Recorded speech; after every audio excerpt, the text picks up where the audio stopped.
तर आज आहे महाशिवरात्री. महाशिवरात्रीच्या तुम्हा सर्वांना खूप सारे शुभेच्छा. तर आमच्या अंगणामध्येच बेलाचं मोठं झाड आहे. आम्ही तिथं शिवपिंड आणि नंदी ठेवलेला आहे.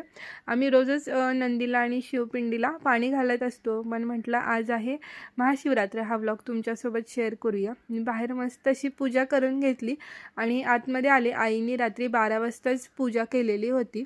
म्हणून इथे मी देखील सकाळी सकाळी म्हटलं बेलपत्री वगैरे घालून घेऊयात.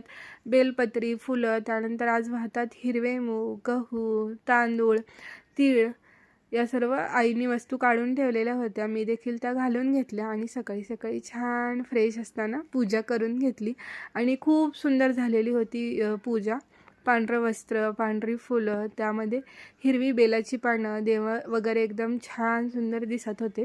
त्यानंतर घेतली ब्लॅक कॉफी आणि केली दिवसाची सुरुवात. आणि मग काय आपलं रोजचं रुटीन सुरू झालं. रोजची सकाळची काही गडबड कामं.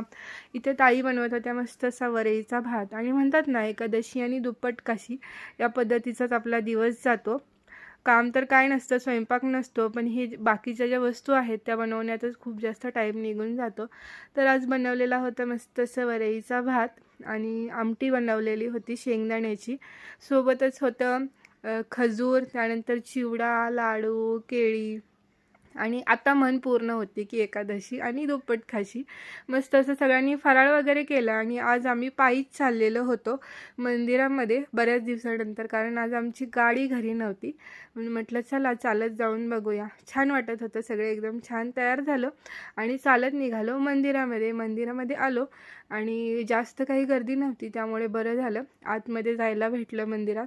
आणि आम्ही बेलाची पानं, फुलं सर्व घेऊनच गेलेलो होतो आणि सोबतच डबीतून गहू, तांदूळ वगैरे आणलेलं होतं. ते सगळं आपल्या देवाला वाहून घेतलं